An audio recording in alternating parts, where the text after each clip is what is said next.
Hey, podcast listener, are you a hacker, techie, nerd, investor, founder, or ever wanted to get into this world? Join TechCrunch for its annual Disrupt conference in San Francisco, featuring the luminaries who aren't only making the rules in technology, but changing the game. Get a first look at startups disrupting machine learning, mobility, healthcare, robotics, and more, and hear from the world's leading investors and innovators. Visit TechCrunch.com and use promo code SPREAKER. That's SPREAKER for an exclusive discount. Blog Talk Radio.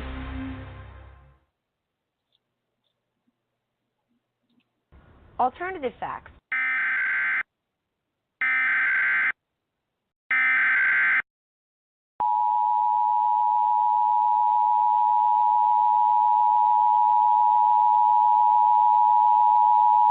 The following message is transmitted at the request of the United States government. At 12:07 a.m. Eastern Daylight Time, numerous unidentified objects of unknown intent and unknown origin were detected at high altitudes over multiple locations of Earth's outer space by the National Radio Astronomy Observatory, and these objects are presumed to be some form of controlled aircraft. It is not known if more of these aircraft will arrive, or if they will attempt entering Earth's atmosphere. United States citizens are encouraged to monitor local media outlets, as more updates will follow as information becomes available.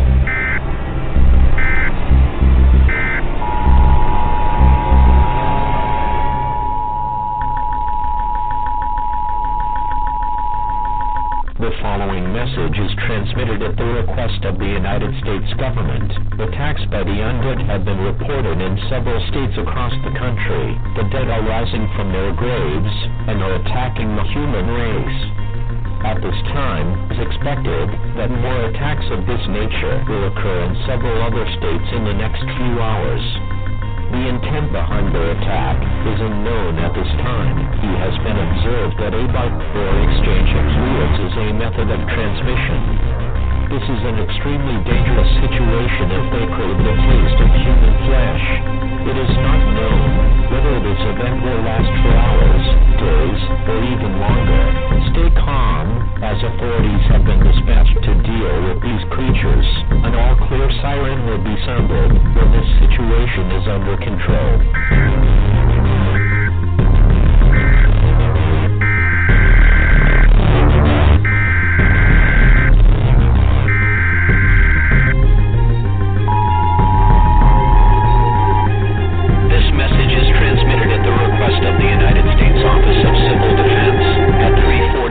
Pacific Standard Time, nor is detected a long-range nuclear missile launcher. This missile is believed to be headed in the direction of all residents within a 400-mile radius of this area should seek a fallout shelter immediately.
Welcome to Within the Chaos with your host, Rodney the Viking Shortridge, co-host Melinda the Raven Jackson. Want to give a big old shout out to the Facebook paranormal groups that allow us to post our shows on their pages and helping us to get the word out about all of our guests.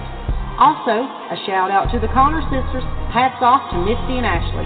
They are the founders of SOS Sisters of Salem Paranormal Research Society and host of their podcast, Paranormal Party. You can find them on Facebook under Paranormal Party. If anyone would like to speak to Black Diamond Paranormal Society, BDPS, to discuss your paranormal questions or issues, go to our website at blackdiamondps.org or email blackdiamondcs@yahoo.com. As always, our services are free. Good evening, everyone, and thank you for joining us tonight.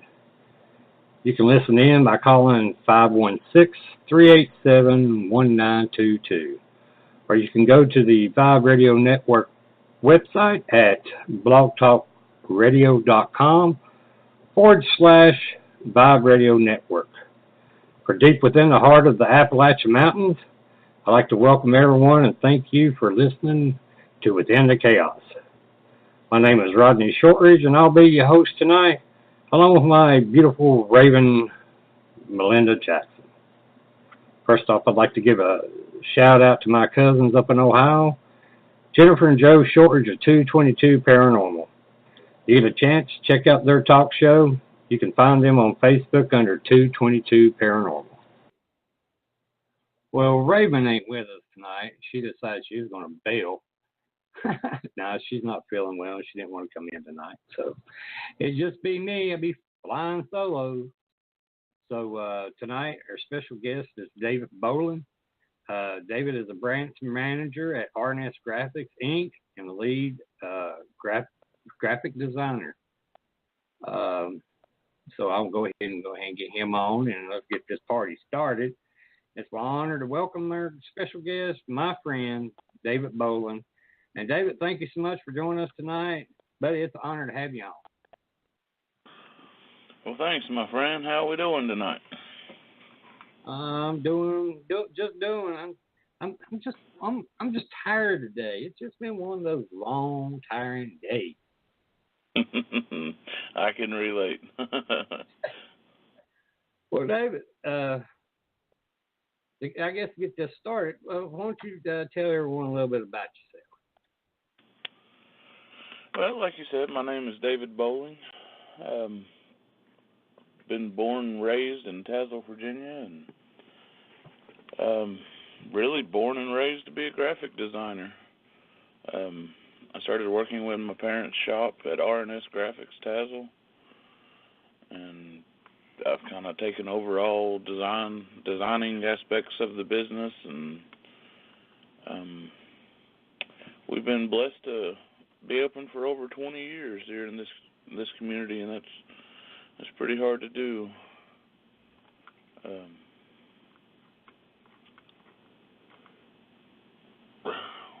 I guess that's about it, really.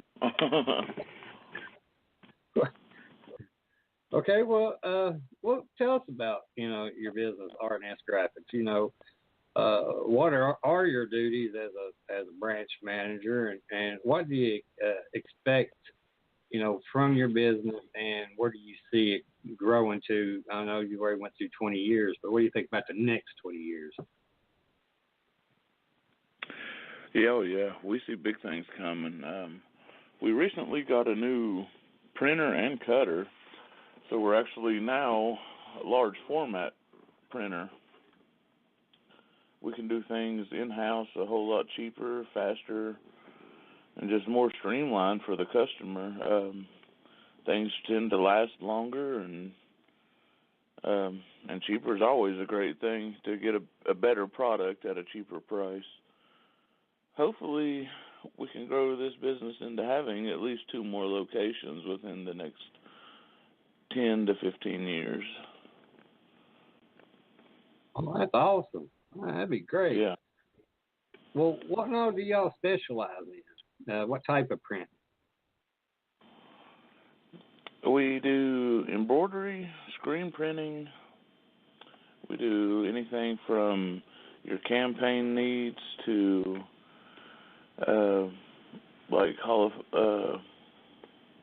reunion shirts, or we do a lot of the daycares around here actually order a lot of T-shirts off of us.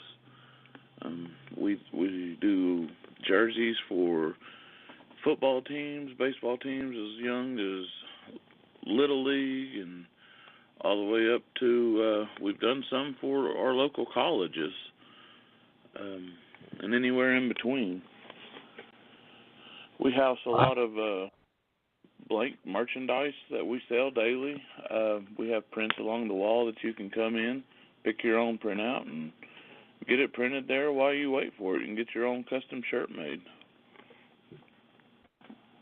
Well, I know you've done our printing for our shirts and hats and stuff for Black Diamond and Within the Chaos, and I'm telling everyone out there, man, these people do great work, and I mean they become like family to us, and I just can't never say enough about how great their work is and the pricing and everything like that, and actually helping with designs. And I mean, you want to go to somebody, now these are people to go to. Well, thank you very much for those kind words. Well, I mean, I'm just being honest. I mean, I've known you ever since you as a kid playing ball with my kids and my boys, and known your family for a long time, and I mean, just can't say enough great things about you all. I know y'all do great things in the community, and but when it comes to employees, do you have a certain type of strategy that you use to maybe motivate them? Because I know how I used to be in the print business years ago, and you always had maybe one or two employees that was a little just not into it. What do you do to get them motivated to get the job done? Well, I know this is more of a blessing than anything, but honestly, right now, we have such a great staff that there's little motivation needed. I don't know if it's just the atmosphere that we've created here, but we all just kind of come in. We've been here long enough. We know our roles and what needs to be done throughout the day, and we know how to get the orders done for the customer on a timely fashion to where we're not missing deadlines or anything, and we're always calling people early and letting them know that their product's ready for pickup, and it seems to work really well like that. Mm-hmm. Well, as you've been, the manager and lead graphic designer, what major challenges or problems, have you faced within the years you've been working there, and how do you handle them? One of the hardest problems is, and I'm not complaining at all, it's just the abundance of orders and the paperwork and keeping everything together, so that when the customer comes back, it's just a simple reorder. You just look up the paperwork, this is what you got, and we're just going to put it into production as a reorder. But if you don't have your paperwork, it's like doing a whole nother order again, and it's aggravating, and no one really has a good experience that way. So we really try to take pains and keep our paperwork together, and we've been filing things. We used to file pretty much like your local doctor. You walk in, the lady turns around, goes searching through a bunch of folders, finds your file and opens it up and starts looking through your paperwork. But it just got to be that we just didn't have the space to do it that way, so then we had to switch and actually go online with that and use a cloud-based storage. We're actually using Google Drive for that, and I recommend that for anybody looking for a way to keep up with paperwork or invoicing or billing. That's a very nice system that Google Drive has. Okay. Well, I know with what I do, I have to have a lot. I have a lot of large files, especially with audio and video, and I've got 2 external hard drives. I got a 4 terabyte and a 1 terabyte, and I'm actually running out of space with them. Oh wow. Well, here's a question I got for you, and this might be a little. I don't know if you really want to answer it, but have you ever had a situation where you knew a customer was 100% wrong about something, and how did you handle it?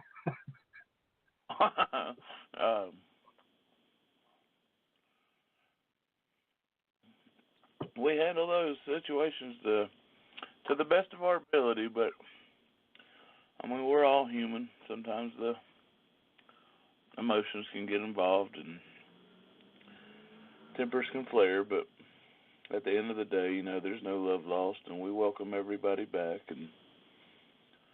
But yeah, I mean, you're right about that. I mean, that has happened. It actually happened as recently as the other day. I actually had a childhood friend come in, and he wanted a shirt made for his brother. Well, he told me how to spell it. I spelled it. I showed it to him. He loved it. And I'm like, you know what? He's buying his brother a shirt. I'm going to go ahead and make him a shirt too. So then I go ahead and make him one and just give it to him. And turns to find out he calls me back and says that I've misspelled something on the shirt. Which, granted, I'm the one that typed it, but I was told how to spell it. So then not only do I have to replace the shirt that he bought, I even replaced the shirt that I gave to him as well. So but, you know, at the end of the day, I mean, do you start a fight with somebody, or do you just save face and maybe they'll talk good about you to someone else, you know? Mm-hmm. It's a tough situation sometimes. I'm sure you can relate to that. Oh, yeah, 100%. Oh, gosh. You're sitting there trying to bite your tongue, and sometimes someone like me, type personality I have, I bite my tongue for so long, and they keep hounding, and then I start giving it back, and then I'm like, well, I just screwed up. I understand. I'm about the same way. Well, how do you evaluate success?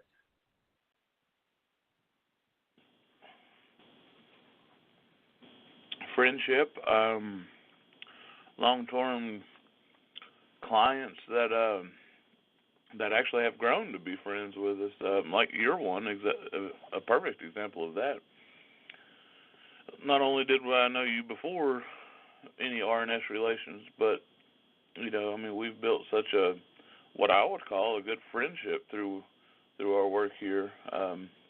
You've even helped me out with some projects here. And it's just nice to see, you know, a smiling face that you know and that's going to come in through the door, and it just makes your day so much better to have interactions with the public like that, and we're just truly blessed, to be honest with you.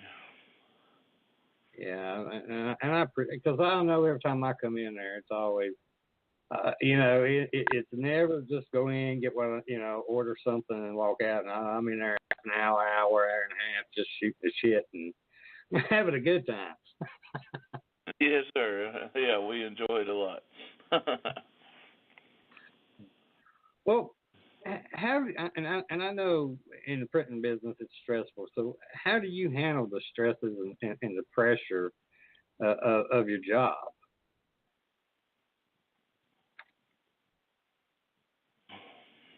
That's tough.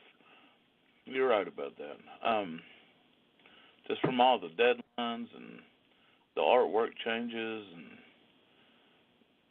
it can be a little overwhelming, but honestly, you just got to lock it up in here. Like when you leave and lock the door, you got to leave it in here with the business. You can't take it home with you. You take it home with you, and the stress will get you. I mean, it will build, and it will fester, and it will turn into something. You got to leave work at work and leave home at home. I'm a firm believer in that. I mean, you can have good days and bad days. I'm not saying nothing like that, but for the most part, I mean, kind of got to pick your battles and know when to fight and when to just fold them, you know. Mm-hmm. Well, again, when I was in the print business, I like working all by myself a lot. I mean, granted, I was a team player and all that, but just give me my work and just leave me alone. Let me do it. Do you prefer to work alone, or you prefer just working with everybody as a group? As well, as needy as this sounds, I don't care to say it. I like to work alone next to somebody, if that makes any sense.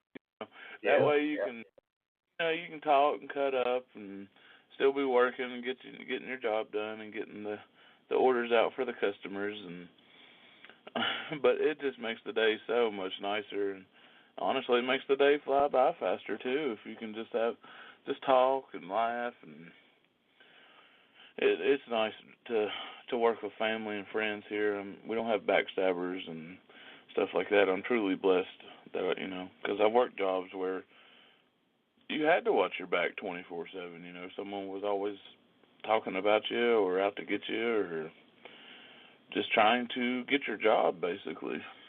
And we're lucky we don't have that here. We can just focus on our work, and for the most part, we always have good days. I know what you mean. When I was in the print business, you constantly had to watch your back with people. That's the reason why I like just give me my work and leave me alone, because people constantly when I was working in the area print shops around here, those people were constantly trying to find a way to cause problems, and it was just always drama, and I didn't want to deal with it. I'm just like, leave me alone. I come here to do my job. Let me do my job and leave me alone. They didn't understand that. Yeah, that's a good way to be. I agree with that. Well, we'll change gears a little bit. I know you've been dealing with some health issues. If you want to talk about it, that's fine. If you don't, that's fine. But if you do want to talk about it,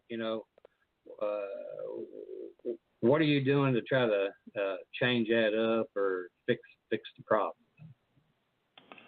No, I don't mind to talk about it at all. To be honest, I'm not saying because I'm pretty well just starting this journey.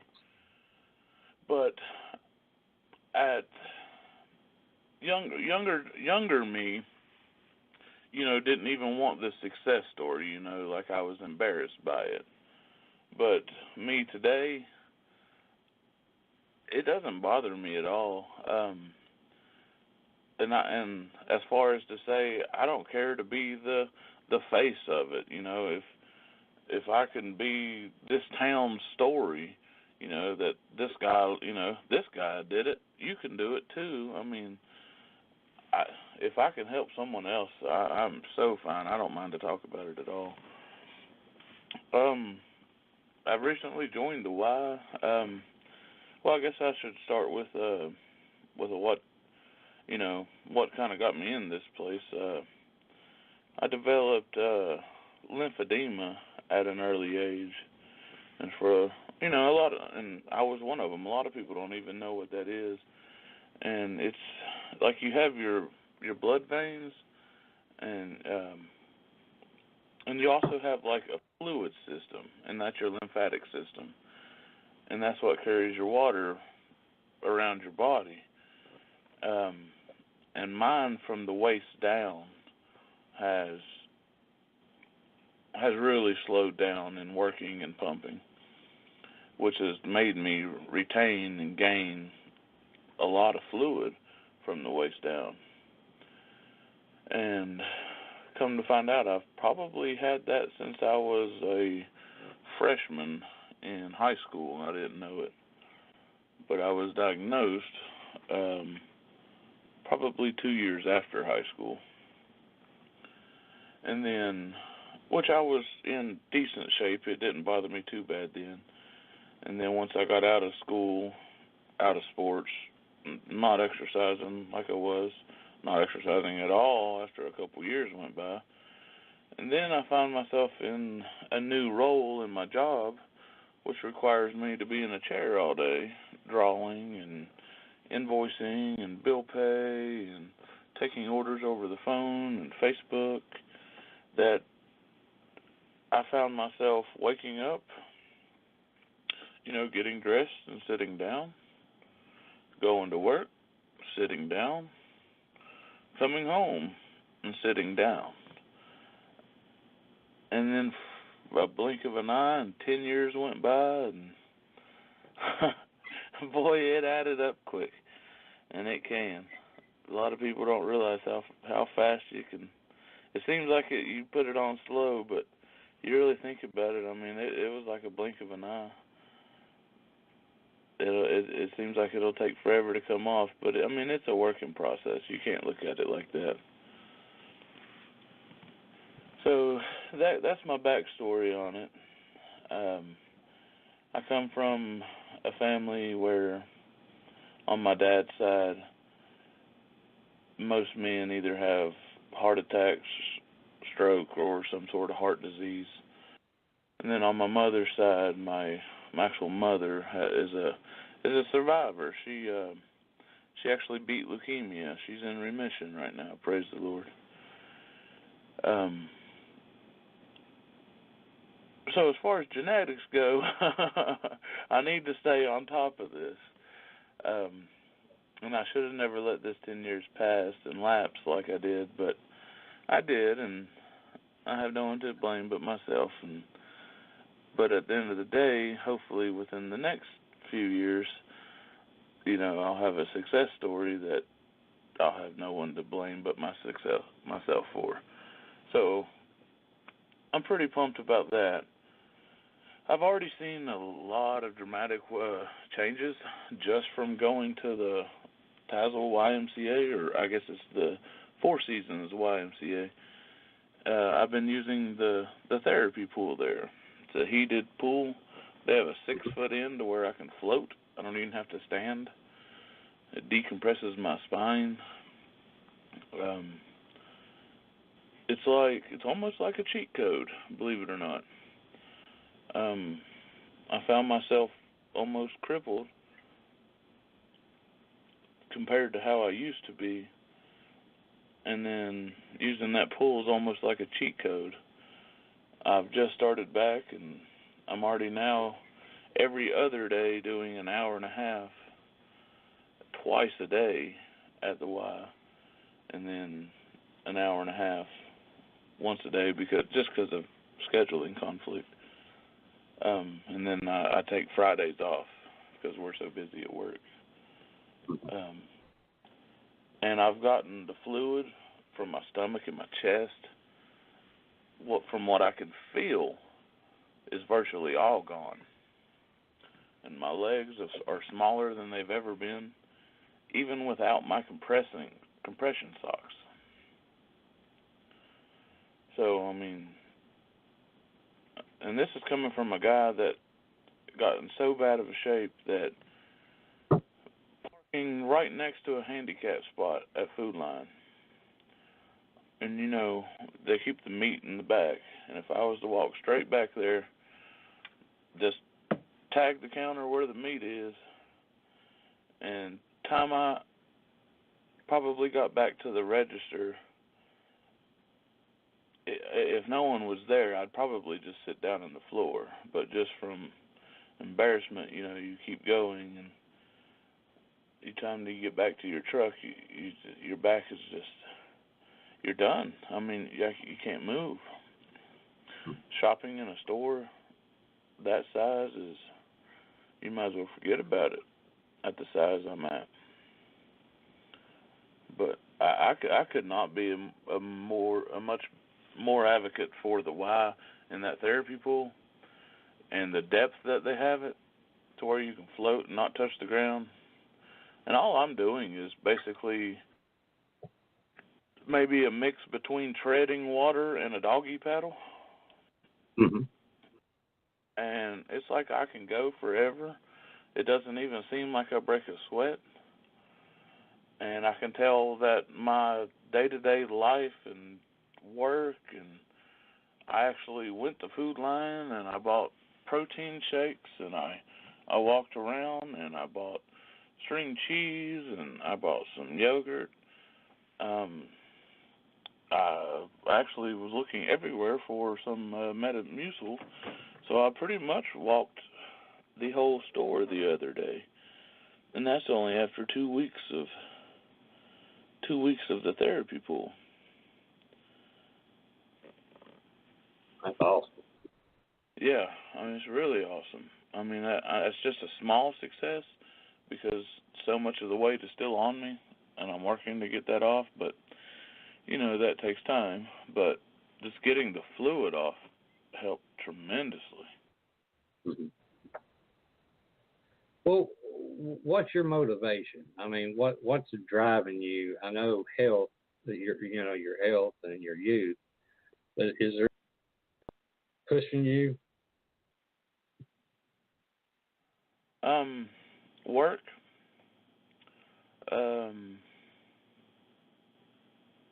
Yeah, I'd have to say probably work. I hadn't really thought about that one. That one snuck up on me a little. I just wasn't happy with my performance at work anymore, and I mean, which you've probably even seen. I mean, you come in, and no matter where I'm at, whether I'm in the back working in production or up front drawing or invoicing, I mean, I'm always in a chair, and it's just not comfortable. And to be honest with you, Rodney, I mean, I guess if not work, I was scared I was going to die. I mean, I was scared that I may trip on something as simple as a rug, come down on my knee on concrete, blow my knee out, and then I don't think I'd have lasted 2 years. And I knew I had to make it. No, you go ahead. You're fine. I mean, that was the end of it. Well, I know what you mean. Because you've known that I've been fighting health issues for many years, and yes, sir. It's tough. It's a hell of a battle. You go up, you go down. You go up, you go down. And right now I'm going in a down spiral myself, but what always makes me feel better is when I'm able to come, like come up see you all or see people in the community that, to me, that's what motivates me. My family, my friends, just people just happy to see you, and you're like, well, I got to make it another day. Right. That's huge. Mm-hmm. What would you say is some of your greatest strengths, and what are some of your greatest weaknesses?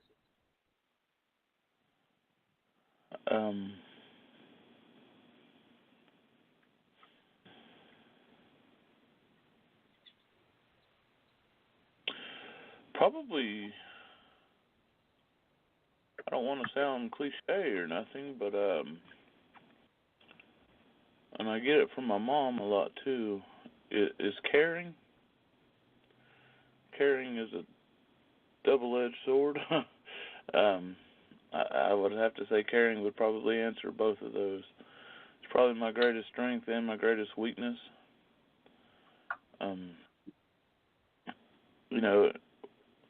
When you care about the right thing or the right one, it's a beautiful thing. But so being a caring person, you tend to care, and I think you can relate to this as well. You tend to have faith in somebody or even anything, and you tend to get let down, and it just hurts,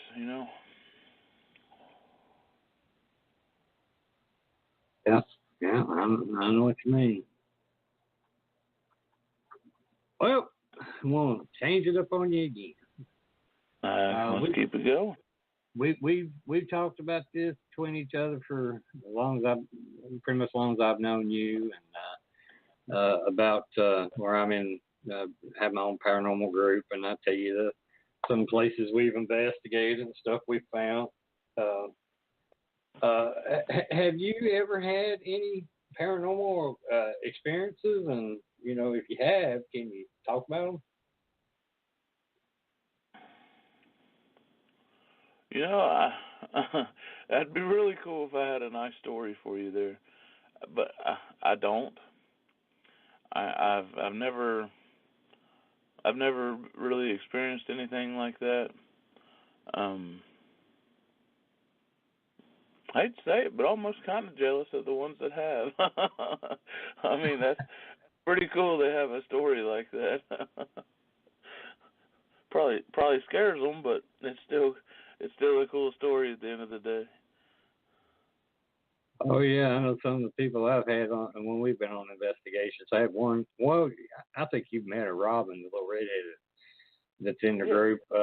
She's come up to the store with me a few times. Yep. One time we was on an investigation and she got so scared she peed on herself, and I make fun of her about that all the time. She even brings her a new pair of bloomers and a pair of shorts or jeans with her every time she goes on investigation in case it happens again. Oh, how funny. Yeah, no, but just because I haven't had a experience, though, doesn't mean I'm not interested in what y'all do. I mean, that's why I ask you so many questions when you do come in, and I feel like I may sometimes make it hard for you to come in here because I make it hard for you to leave where I talk too much, and but I don't know. I'm just interested in what y'all do, and we've never, as far as I know, we've never really had anybody around here that even would look into something like that for you. And I don't know if a lot of people still today know that. I'm sure more do now than ever, but I feel like the word could get out there even further, and if we could use this as a platform to do so for you, that would be awesome. And if anybody does have any experiences with the unknown or with something you can't explain, I mean, call this man. Maybe at the end of the day, he can at least help you understand what happened. And sometimes a peace of mind, is worth its weight in gold. Oh yeah, I mean, there's some investigations we've been on. It's just been as simple as one lady, she kept hearing something in her upstairs bedroom, a door that went into the attic, scratching on it at night. So we put a camera back there in the attic to keep an eye on the door. And we found out her problem. She didn't need a paranormal investigator. She needed,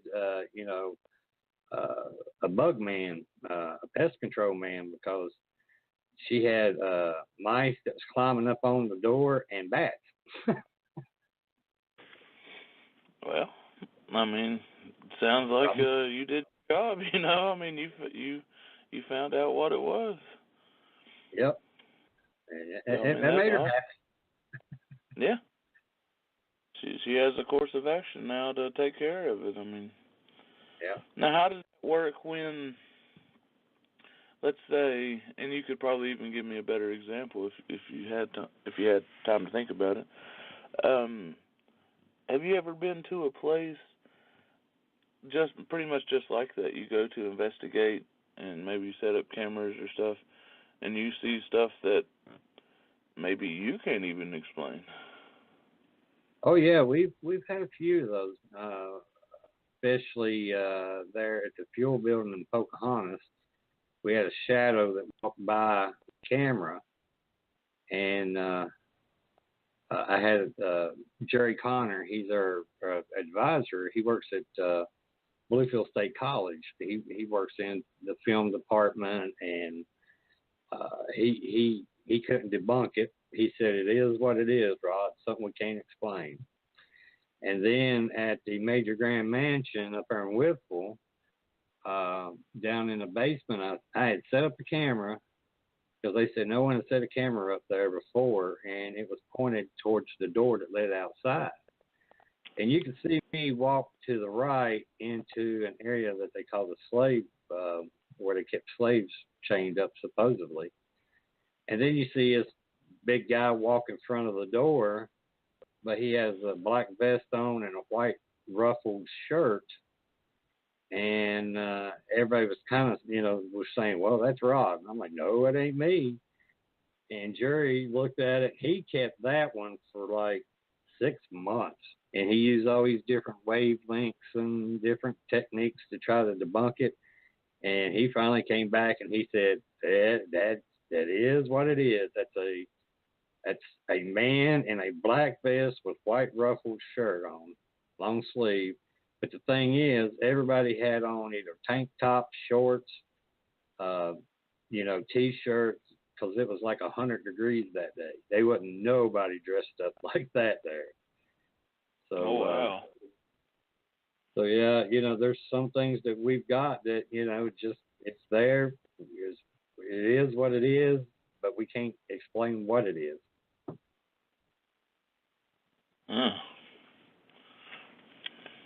Man, that's wild.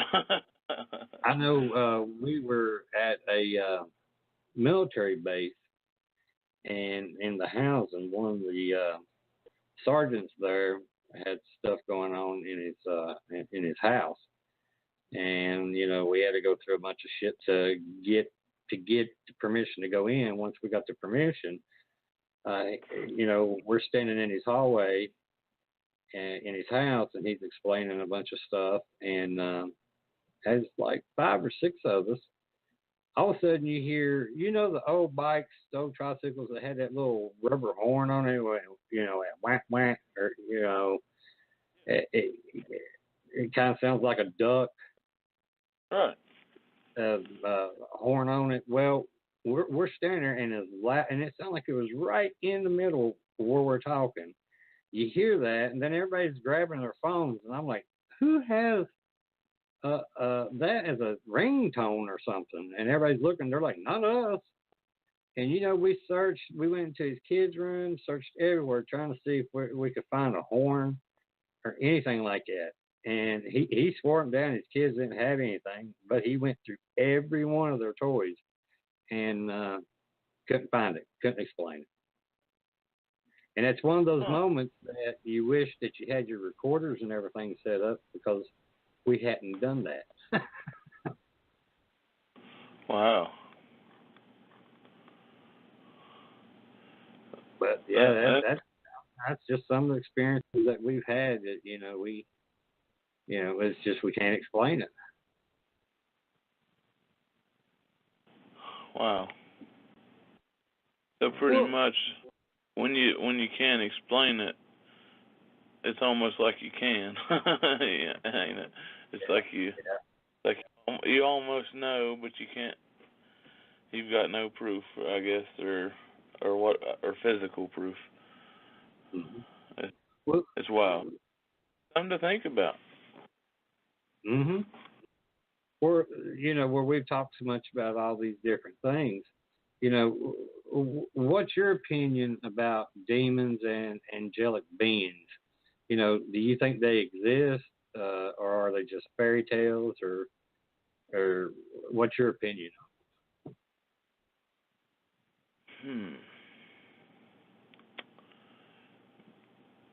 I know I've never had an experience with one. I know that in history they write about them, and I mean they're like even as far back as like the witch trials. I mean something. I don't know. It's my biggest thing with it is why isn't there as much today as there was? I don't know. I guess that's what kind of keeps me from even thinking about it as much as the next man.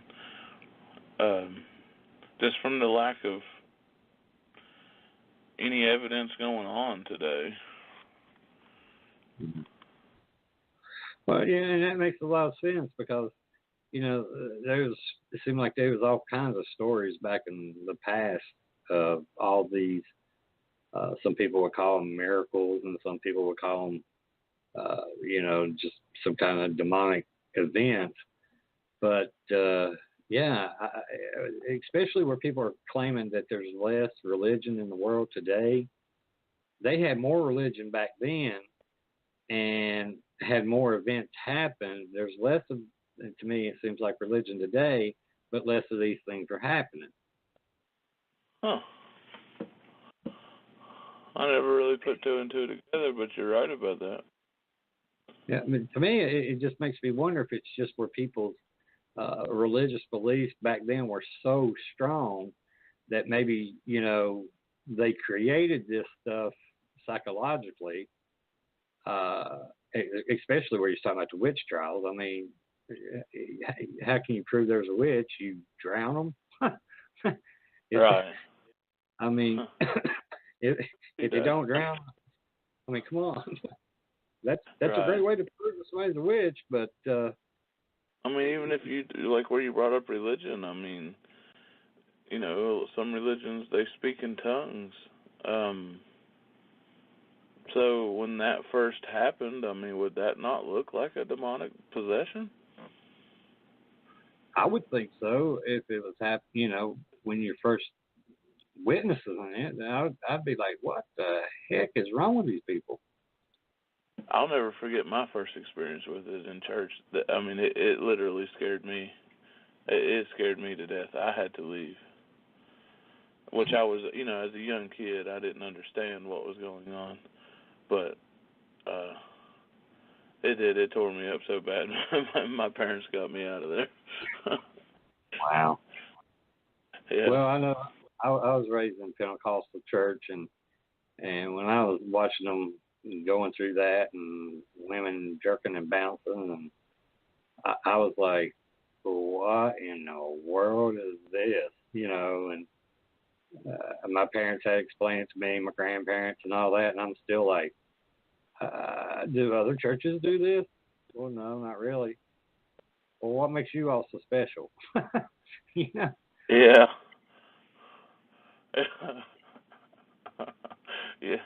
Yeah, that's you bring up a good point there. Well, I mean, and I guess that's the reason why, a lot of people in the area, they know that I'm not a religious person, and I get judged harshly for that. But they keep forgetting I was raised in a church, and I have read the Bible, so I do know what I'm talking about when they try to come at me. Right.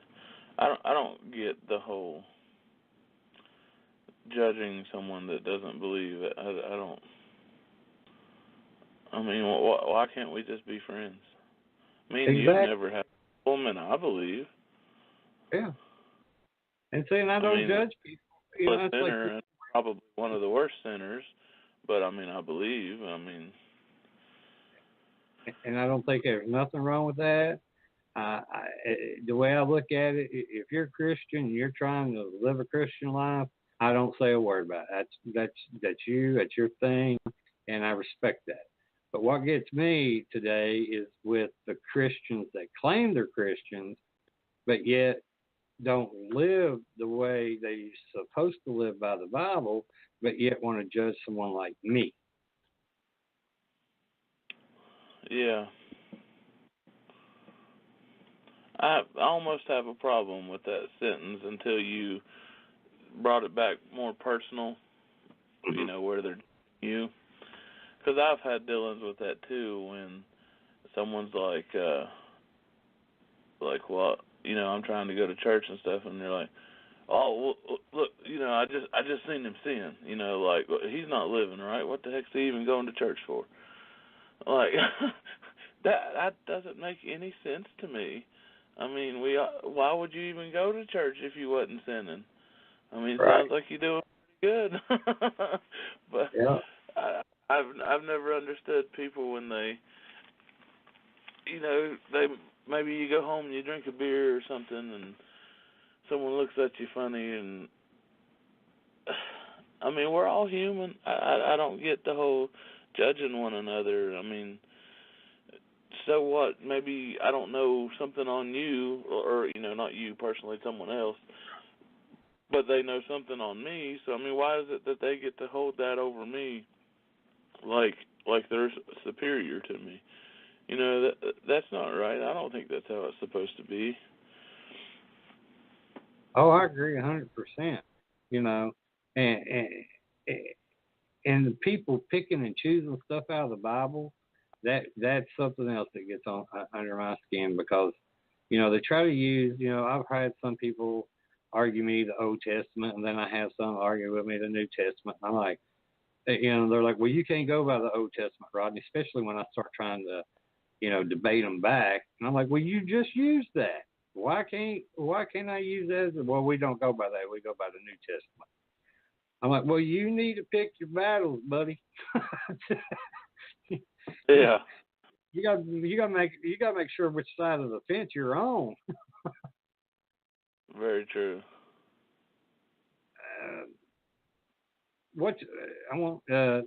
This next question is I don't know how much, because granted, all the next questions all about the supernatural and legends and stuff like that. But what's your thoughts on people that claim to be vampires, or do you think there was such thing as vampires and stuff like that?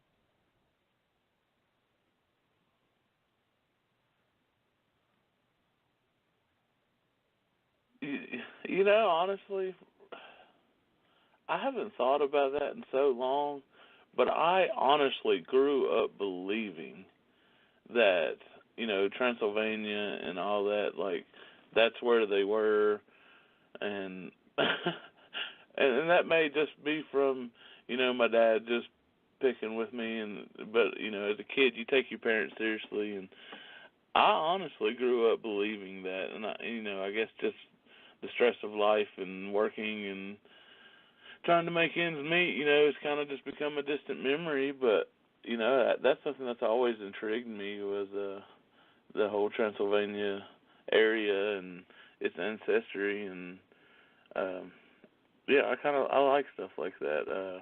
I do. Well, that kind of goes into the next one. What's your thoughts on werewolves?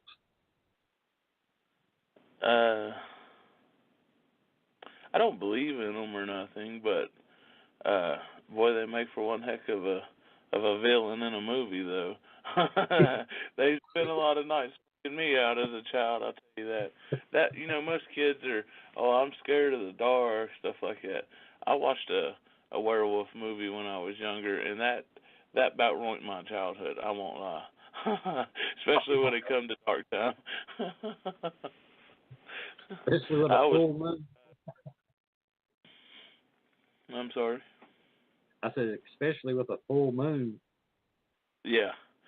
And I'm 30 years old. I'm a man today.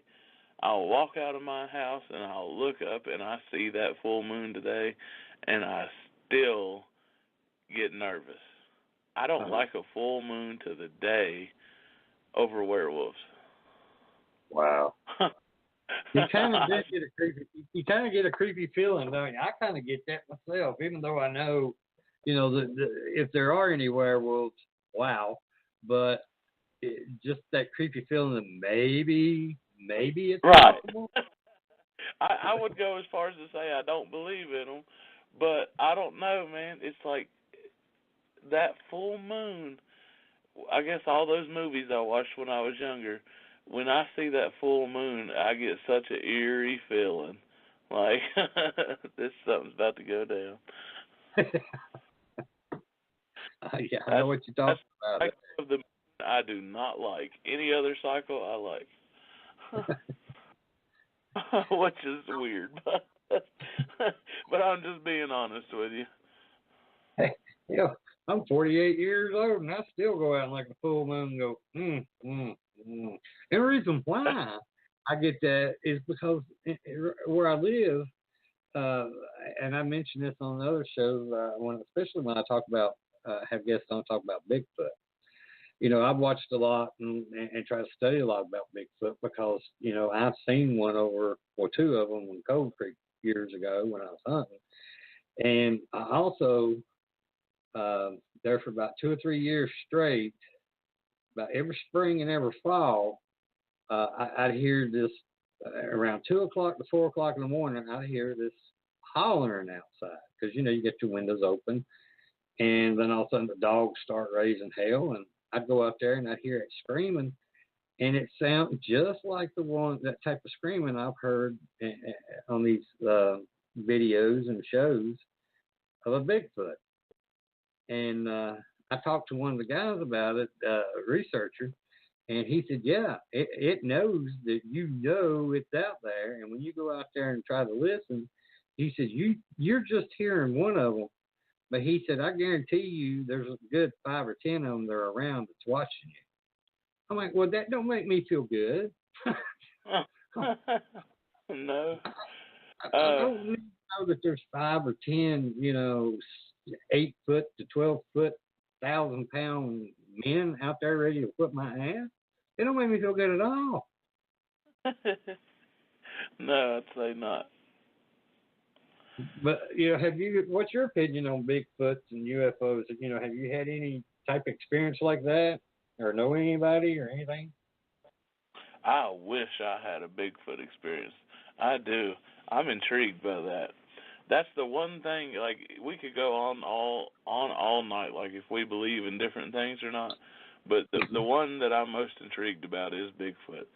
I feel like, and like I said, I don't have a story and I've never seen nothing to credit it. But from everything I've ever researched on it, like that could be. I mean, that's something that could seriously be. Especially, I mean, you know how they talk with like evolution and stuff like that. I mean, what once was, thousands of years ago, may not be the same thing today. I mean, I definitely think. I mean, I don't even know. I don't know what exactly I believe on that. I don't think about it every day, but I mean, what I mean is like whether he's around today or whether he's like extinct today and he used to be real. I don't know which side of the fence I'm on there. But I definitely believe that could be real. I really do. I kind of almost hope it is real. I hope I don't ever like walk out my door and find one like you was talking about. I probably wouldn't wish it was real no more, but I don't know. I think that's just a really cool, and I hate to say it, but Jack Link's killed it. Like, that is like my idea of a Sasquatch. Even before the beef jerky commercials come out, that's kind of what I always. You know how everybody, when they try to make a movie or a spoof on it, everybody's Bigfoot's different. The one Jack Link's uses is like if I had to create one or give my rendition on what one would look like, that's what it would look like. Okay. Well, I think they did really well. I know you've never had any experiences, with the paranormal, but what are I know you've probably heard ghost stories from other people throughout your life. Well, what do you think? What a ghost is, and why do you think maybe a doesn't move on to wherever it's supposed to go? Okay.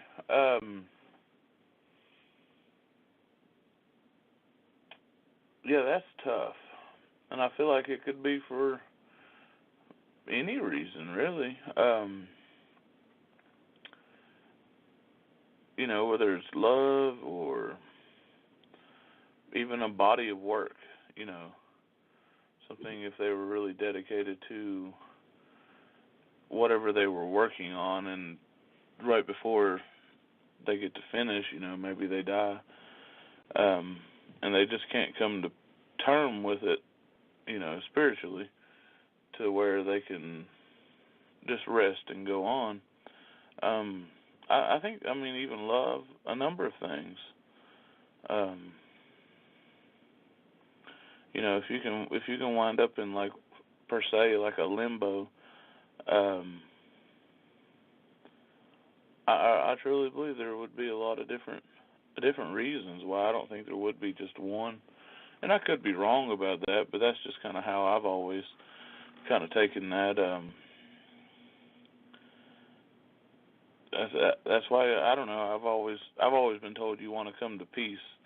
You know, I mean, granted, not everybody gets that experience. You know, for like car wrecks and stuff like that, but you always want to try to come to peace with everything. You know, before you go. And I guess that subliminally is, you know, so that doesn't happen to you. How do you feel about that? Well, see, that kind of goes into my next question. How I feel about it.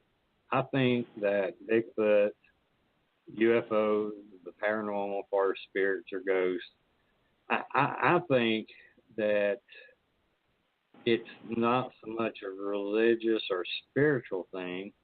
I think it's more that we're seeing maybe glimpses or hearing glimpses of, you know, like a parallel universe or some type of rip in time in space that, you know, these things are filtering in from somewhere else, and we're just getting just a little glimpse of it. And I know a lot of other people I've interviewed about that, especially researchers. They all kind of, you know, all are on the same page with me on that. But where I've got a lot of people in the group, you know, they're very spiritual. You know, they think that a lot of people were not moving on because, you know, some of the things you described, or even one talks about that, you know, our soul is like being recycled, that until we finish everything that we're supposed to finish on this earth, that we're constantly being reborn and living a new life. I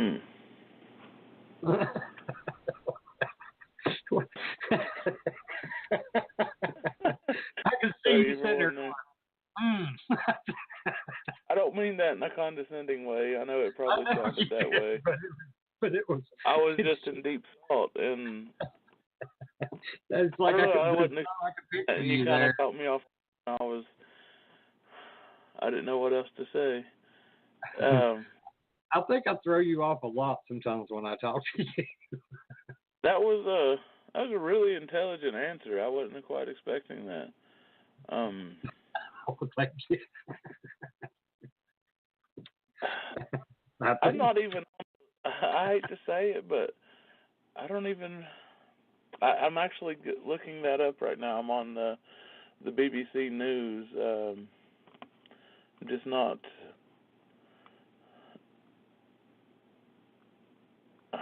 Yeah, this ain't nothing. It's talking about he's actually trying to create a black hole, which I hope he doesn't. But something on the BBC. I was trying to learn more about that, but so could you elaborate on that more? The rip, maybe like how you said, maybe we could have the glimpse in like a rip in like space or time, and you know where we could. You know, you kind of only see a glimpse of it. Mm-hmm. Well, that like, really I mean, you know, it's I don't know the mathematical equations to it, but and I don't know who has proven it. I can't remember that either, because there's so many people that I've talked to and so many things I, you know, read upon all this stuff.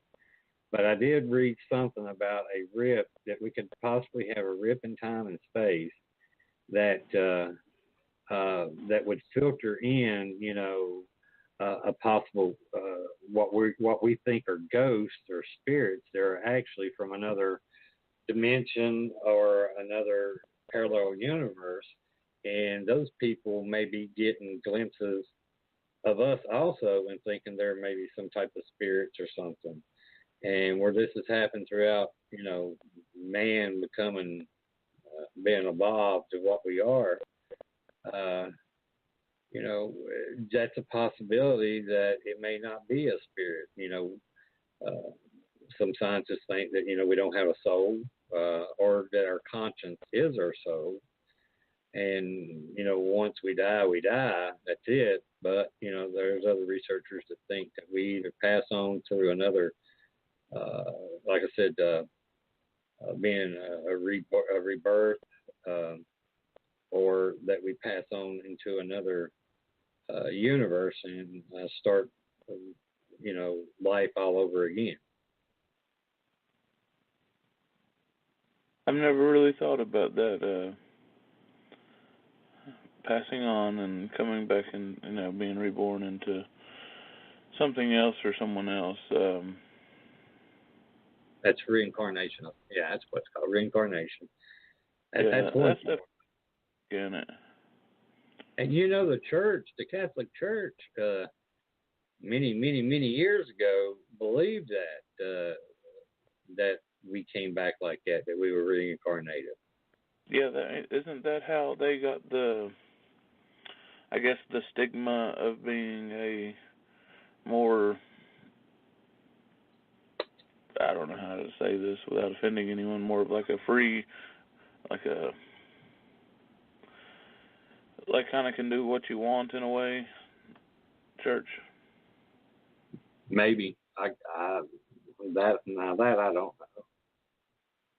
I don't know. I've always heard that with the people that I'm around. They've always said that it's more of a you can kind of do what you want and then just ask for forgiveness. Well, that's pretty much it. Yeah. Well, I've talked to one priest on the show. I had an interview with him, and I asked him about Hitler. I said, could Hitler have asked for forgiveness before he died, and would God have granted it to him? And he said yes. I'm like, wow. I just don't see how a God could forgive a man that is responsible for what was it, like 18 million deaths? Yeah. The Christian religion can be tough and severely hard to follow. I guess that's why they always preach faith, kind of blindly walking by faith. And I have a hard time with that myself. The one thing that keeps me grounded to it, to be honest with you, is the what if. I always go back to the what if. And I've never really found anybody that can debunk that or pretty much change my mind on it. It's like I've heard, there's 100 different other sides you can take, but it's always like, well, what if? If he is real and I believed, I go to heaven. If he's not real and I believed, nothing happens. Right. So that sounds pretty good either way. So if I don't believe, the best thing I could ever happen would be nothing happens. The worst thing, we all know. Yeah. So, I mean, that's kind of my whole thing. I'm like, well, in my brain, it sounds like, yeah, you should believe. So, right. I've always chose to over that simple fact, to be honest with you. When I was, I got petrified of religion. I was probably 12 to 13, something like that. And we was actually at Dublin Fairgrounds. They have a twice a year festival or flea market there on the fairgrounds. Mm-hmm. And my family sold flea market festivals and stuff like that from Gallipolis, Ohio to Jacksonville, Florida, anywhere in between, on the weekends. Well, sometimes during the week too. But anyway, we just happened to be there, and we had some friends that we set up near at Penn Springs and at some of the local flea markets and festivals and tractor shows. And it was Frankie's uncle. He actually, come to find out now that I'm older, the man is just like certified crazy, is what it is. And I just, as a kid, you can't recognize traits like that. And he got in there and was like, said something about God or something, and we didn't understand. And he was like, y'all don't believe? And we were like, well, I guess we just don't know. And he was like, y'all are doomed to hell. You're going to burn and never, and started pretty much just made some kids cry is what it was. And that always stuck with me. I never knew I never really seen Frankie after that. And I don't know how that affected him, but that always petrified me. That messed with me for a long time. Oh, I bet. I almost went to therapy over that. Oh, gosh. Yeah, that messed with me. Well, what always got me when I was younger, I went to church, I didn't have as long hair as I do now, but, they didn't believe in men having long hair. And I'll never forget one night at church. We was at church down there next to Grundy. And that preacher got up there. I mean, he was a preaching fire and brimstone and hell and veins popping out of his head. I mean, his bald head was red. I mean, you could probably fry a damn egg on it. And pointing dead at me and talking shit about men with long hair. And I kept looking around, and I kind of pointed at myself, and he looked at me, and he said, "Yeah, you." So I got up and left. And Mom and Dad followed me, and Dad got mad about it. He's like, you don't pick somebody out of a damn church and start preaching at them like that. He's like, that's uncalled for. And we never went back to that church again. Like I told you, I believe in everything, but that preacher you just spoke about needs his ass whooped.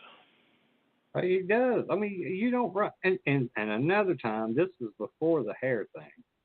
I'll say this was probably about 6 months before that. There was a man had came into the church, and he was, you could tell he was in rough shape, kind of dirty clothes, and just looked like he hadn't had a bath in a while. Sat back there in the back, didn't say a word. That preacher asked the deacons to go back there and tell that man to leave the church. And they did.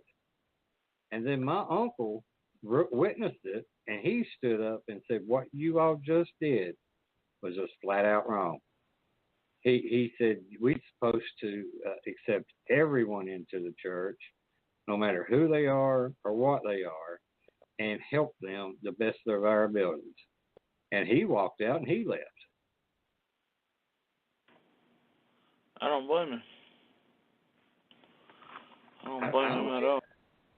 I just don't see how they could preach helping and loving and caring, but yet when somebody needs it, they all have to have a committee or something to talk about it, and 9 times out of 10, they ain't going to help you. Right. Well, I'm sorry, go ahead. Sorry about that. I didn't mean to cut you off there. That's all right.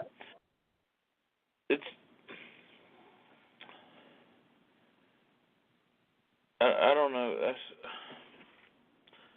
To me, I don't know if when it comes to churches, I think your smaller churches are where it's at. I mean, that's just me. There's nothing wrong with the bigger churches or nothing, but I don't know. It's just, I don't know if it's just not my cup of tea or if they just seem staged. Well, I agree with you. I think that when churches start becoming political, and when churches like these mega churches where you got a church that's worth $5 million or $10 million, and there's people in your community that's struggling and needing help, you can have church outside underneath a tree. You don't need a $10 million building and a preacher with a, $500,000 or $1 million salary just to preach. I don't see nothing wrong with taking care of our preachers because they help us out. They are the preachers. But, and I don't even care if he makes more than me. But, like you said, like someone, what's that Joel dude? Joe? Where's he from? Dallas, maybe? Oh, I know who you're talking about. Yeah, it's Joe. Yeah. Yeah. Oh, my Lord. I don't know how anybody. And those TV things when he's just like, when they're falling out, man, they got to be on the payroll. They got to be. Mm-hmm. Oh, I agree. Well, when you hear stories of people telling you or talking to you about this, this even includes me, about the paranormal, supernatural.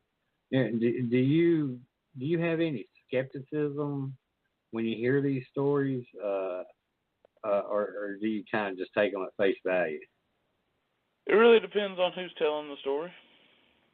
Oh, okay. There's people I trust and there's people I don't trust.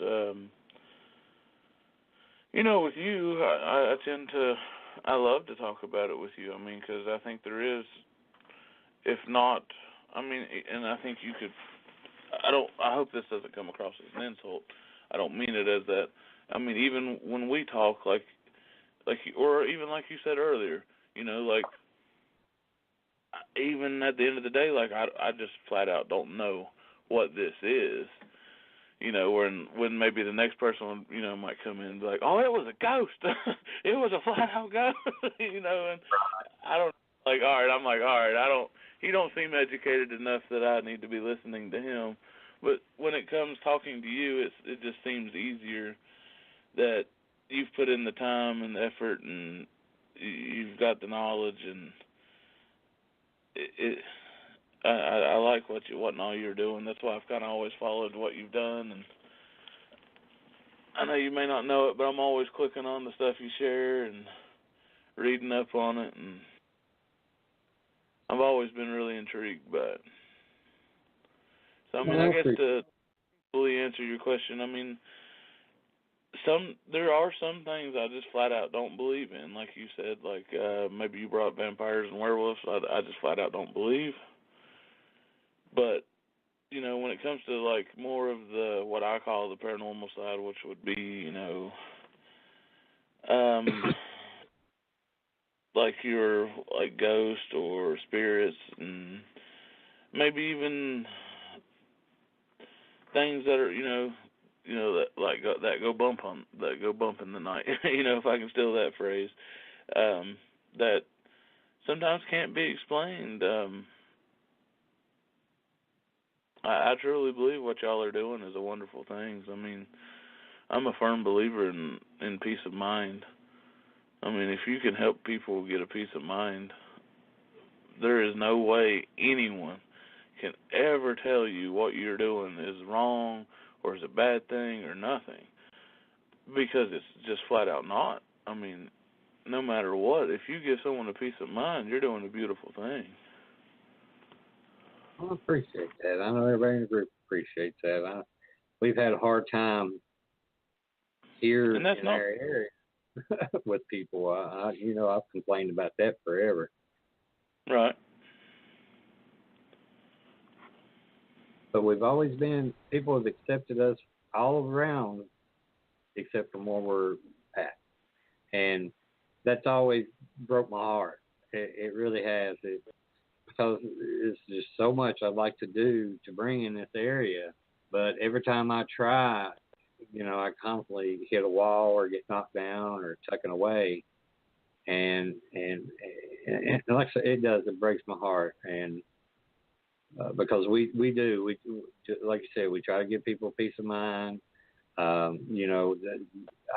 been doing this for 10 years, and I've never flat out said that's a ghost. I've never said that. And I've said it's something we can't explain. This is what it looks like. You know, you all be the judge of it. And that's the way I feel. And like so many cases we've had, I'd say 90% of them has been nothing more than just bugs or, you know, the wiring of the house where you get high EMF fields. And, you know, that messes with your brain. That can cause you to have, delusions, and it can make you physically sick.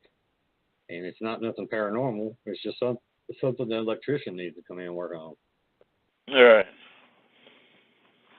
But, and that's also with the majority of our cases. There's very few that I've just flat out said it was haunted. Very few. And, you know, we've been conned by a few people. There's one place over in West Virginia that ain't nothing but a money maker, which if that's what they want to do, that they have every right to do it. I don't agree with it because it deals with Native Americans and a big burial site for the Native Americans. I think it's been a dishonor to them. But it is what it is.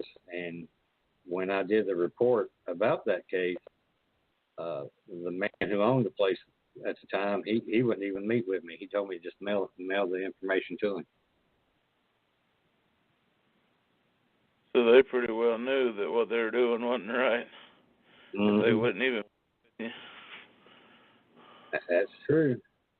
That's a dead giveaway right there, the way I look at it. Oh, I agree. And they make money over there. They really do. And they make big money. But, you know, the stories they're telling are I say 80% of them are lying. And the other 20% is the truth, but they're twisting the truth. Because we delved deep into that one to get the history and everything about the place, and then interviewed police officers, retired police officers, lawyers, prosecutors, you name it. We spent a lot of time on that case.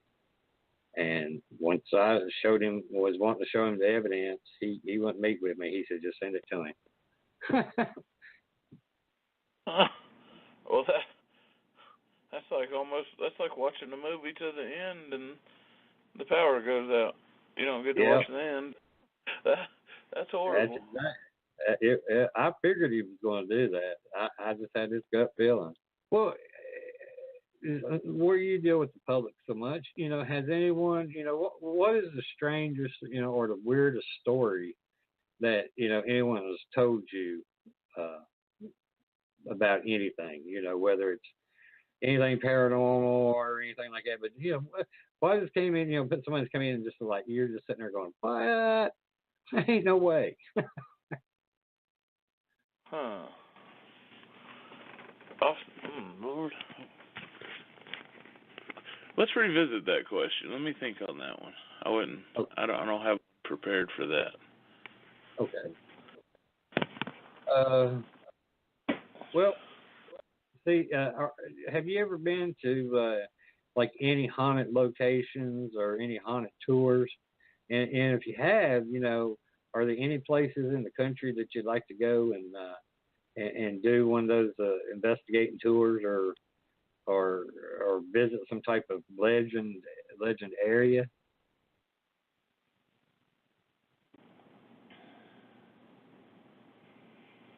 To be honest, my the one that really got me intrigued the most, and I don't know how y'all feel to talk about it, but was with y'all and what y'all did in Pocahontas.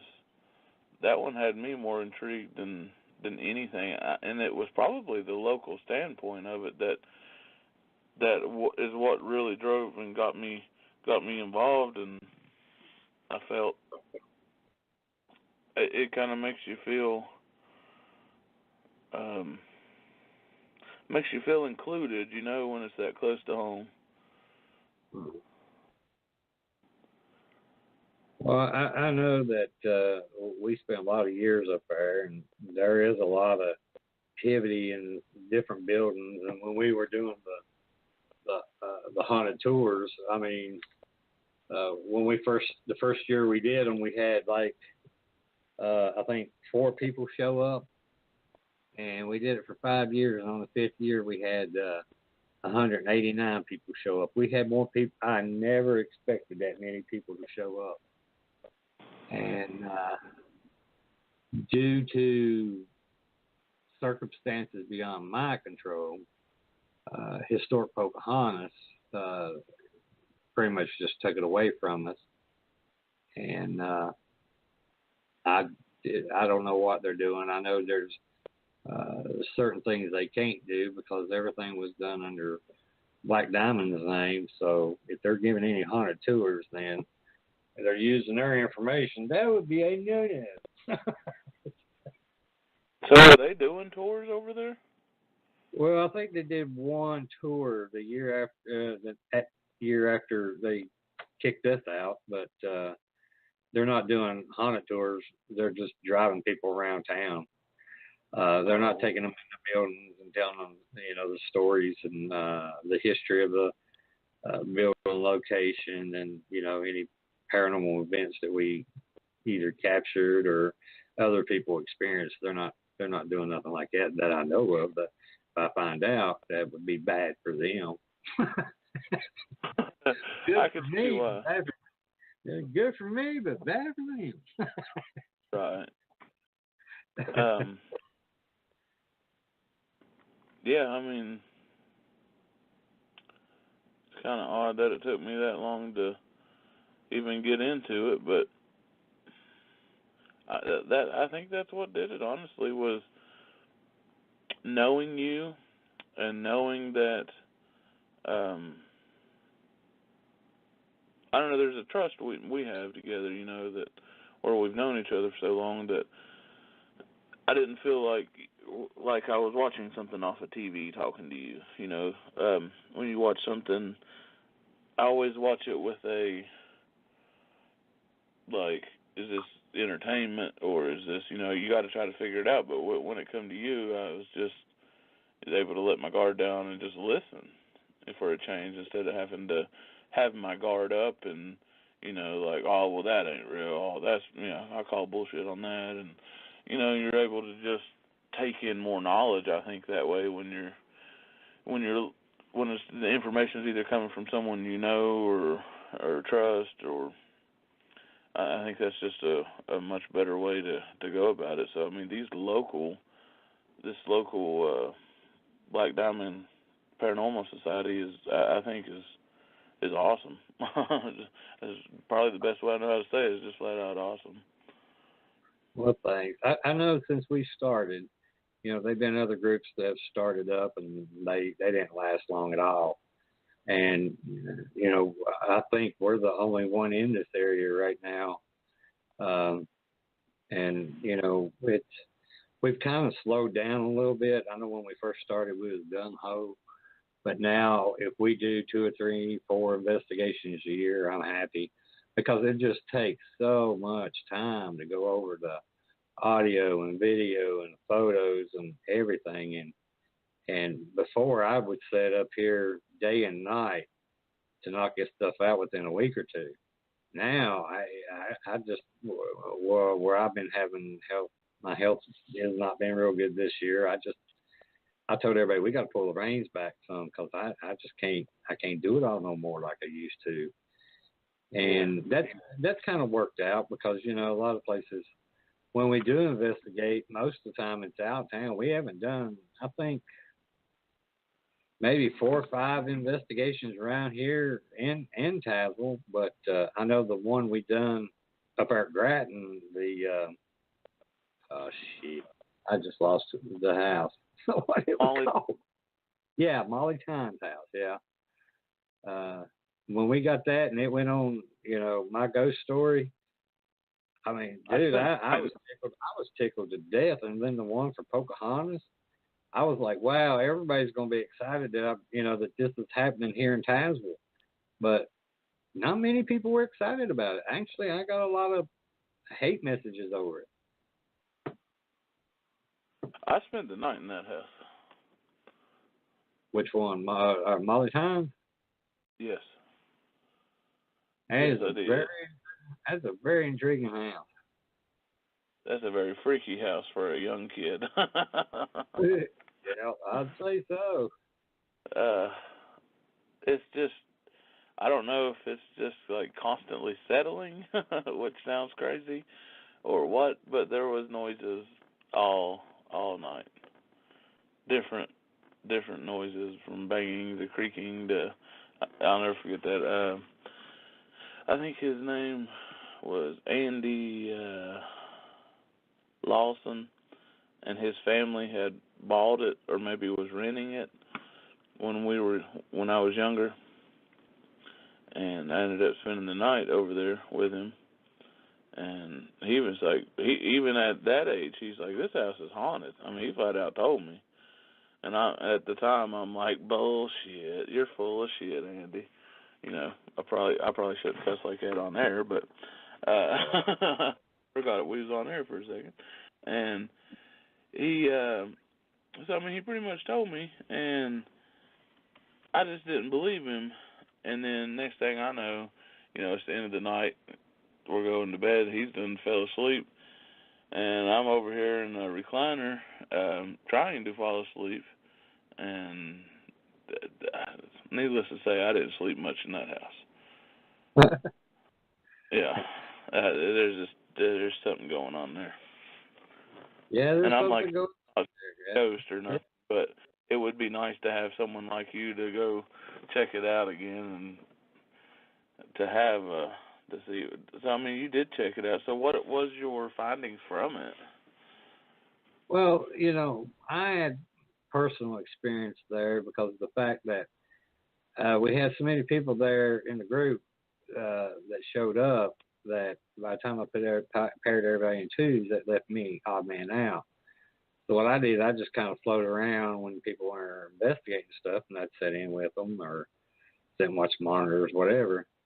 And I was sitting in the kitchen with two great friends of mine and love them to death. And I don't know why, but all of a sudden I just had this just a feeling of reaching down and grabbing this stick of wood that's by the stove and beating the hell out of Clayton. And then I could see myself reaching over after I beat the crap out of him and grabbing the lady and strangling her to death. I mean, it was just overpowering, and I'm like, I got to get out of here. What the heck is wrong with me? Went outside, smoked a couple cigarettes, and I'm like, okay, maybe I'm just okay. Just I don't know. So went back in. There's a couple guys upstairs in one of the bedrooms, and I went in there to sit with them and sit in while they were doing the EVPs. And all of a sudden, that rage started building up in me again, and I could see me, you know, taking my pocket knife out and splitting both the throats. And I'm like, what in the hell is wrong with me? So I went back outside, and I stayed outside, and then I calmed down. And I told them, I said, I can't come back in. I said, something in that house is making me want to do bad things, and I can't get these thoughts out of my head in there. No. I ain't taking no chance on hurting somebody. When we were packing up to leave, I guess that rage was still kind of in me because it's just something as simple as them throwing trash in the back of my truck and then putting the boxes on top of it pissed me off so bad that I was chucking the boxes of our equipment out on the road, and then I made them all get in there and get the trash out back of the truck. Oh, wow. And everybody just standing there like, what in the hell is wrong with him? Yeah, I'd say so. But that was my experience. And then, you know, Dave Horn, he had experience. He seen a guy walk by the bedroom door, and he actually got up to see who it was. And then when he got to the doorway and looked to the right, he said there wasn't nobody there. Oh, wow. Yeah, everybody came away with some kind of experience. Clayton and Sherry seen lights in the bedroom just floating around. And it wasn't orbs. They said it was just, it was light. And let me see, who else? Mike, and I can't remember who he is with. But they kept hearing voices in the living room. Huh. But about a week ago, I was sitting out there at Food Line parking lot. This guy comes up to me. Never seen this guy before in my life. And he said, "Are you Rodney Shortridge?" And I said, "Yes." And he introduced himself. I don't remember his name. But shook hands and stuff. And he said, "We just recently moved here from Ohio, and we live in the Molly Times house, and we understand you investigated it." And I said, "Yes, sir." And I told him, he asked what all the claims that we had and so forth. And I told him, and he said that they are, what are they? They're Amish. I think they're Amish, yeah. And that they always pray and cleanse a house before they move into it. And he said they haven't had no experiences whatsoever. Wow. Yeah. After all this time, people still come up to me and talk about the Molly Times house. So the Amish live in that house now? Yeah. I didn't know that. Yeah.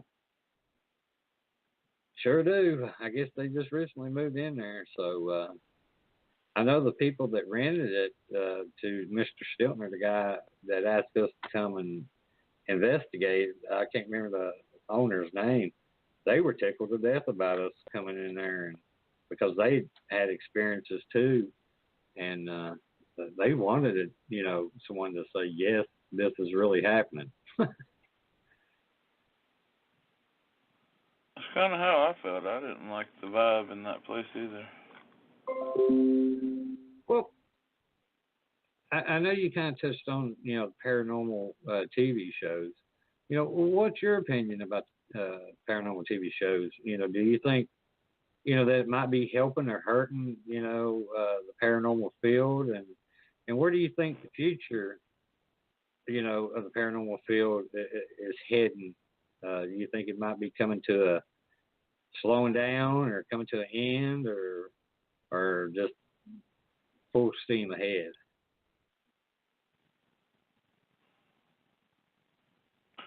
Probably full steam ahead, to be honest with you. I don't see nothing slowing that down. Because they focus more towards the entertaining side of it. I don't see nothing stopping them. As far as helping or hurting, probably hurting. Because when someone says the word paranormal, they're like, oh, he believes that, his little girl's going to get ripped across the floor and flung into that window. And I don't think it always has to be quite that powerful of an event. But that's kind of the stigma that Hollywood has placed on it. Mm-hmm. And I think what, in my opinion, is what hurts it is when you got paranormal groups, they're on TV that everybody respects so much, and then they try to pull off, faking something, and then people catch it, and then they try to defend it. That hurts it. Yeah, if you want to fake something to get your TV time, cool. If you get caught, own it. You got to own it. You go to lie about it and you lose all credibility. That's exactly right. Even Hollywood's figured that out. They can, or honestly, even better than that would be your news source. Your news can get on there, and I'm talking any news, can get on there and boldface lie to you today, get all those ad dollars all over it, come back tomorrow and say we were dead wrong, sorry for the misinformation, and never lost not one ad dollar. Yeah. And that's a shame. Yeah, I agree. But what I do give the media credit for is when they do make a screw up, at least they will come out and say they screwed up. You know, you got some media outlets won't even do that. They'll ride it all the way to the end. Very true. Very true. I've been watching a lot of YouTube lately. Mm-hmm. I've let my cable go. I don't even pay for cable anymore. I just don't, living by myself, I don't see much of a point in it. And I see all the time that, there's news sources and stuff on YouTube as well. Probably not as creditable as your mainstream, but still. And say one of them wants to talk, and I know no one wants to, but they're news, and they say, there was a school shooting today. They pretty well know better. Like, if they talk about something that serious, they go ahead and take the ads off of their video. And then you flip over to TV and you see both mainstream medias. They're like, we've got first responder on the scene, let's check with him live right after this commercial from Dr. Pepper. And then it's like, all right, he talked for a second, and then let's get an ad for BMW in there.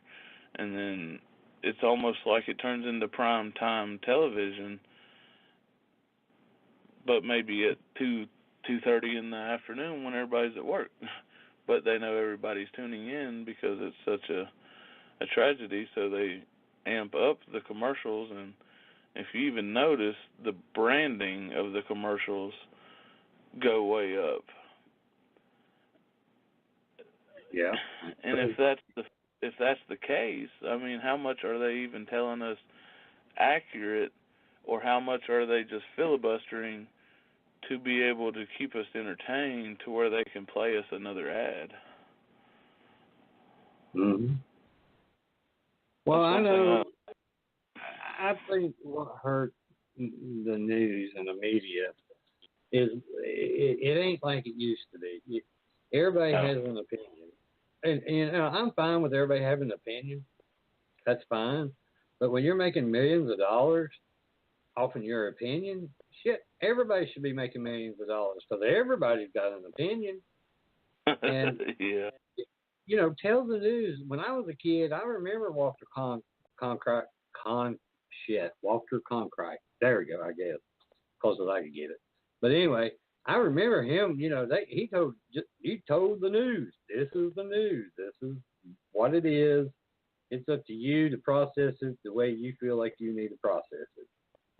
And today, you got so many shows and news shows that are giving their opinion, which that's fine, but tell the damn news too. Be honest about the news. And then afterwards, if you want to put your opinion into it, that's fine. Do that. But tell the news. Right. That's the way it should be. That's the way it should be. But today with marketing and 24-hour news, and they have to pay for all these people, and it's all about the dollar. And it don't matter whether it's, you hear, I nobody pays for my ads. I don't get paid for nothing, and I don't really have that many ads anyway because I like to have my show to run, and if I advertise for anything, it's for what, something I'm involved in, or something that friends of mine that they're involved in, or their business or something. If they want to drop a 30-second or minute ad, I don't have no problem with that. But I don't get paid for doing this. I do this out of my own time because I'm interested in speaking to people like you, and having discussions with people like you and learning from people like you. Well, I have a problem with that. Wow. I was under the influence that me and you both were getting paid for this. Well, I'm I'm glad you just stretched this out 15 minutes before the show. It's over. I'm picking, man. I figured that'd be a good little segue for us there. That was good. I like that because I was like, huh? Uh-oh. What did I do now? I was like, the end to catch.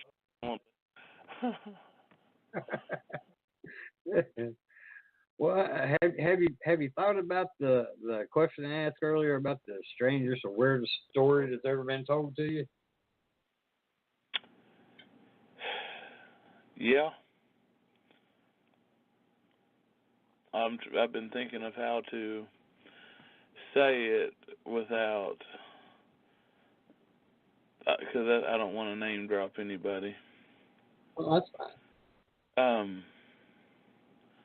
But yeah, there's this lady that comes in here, and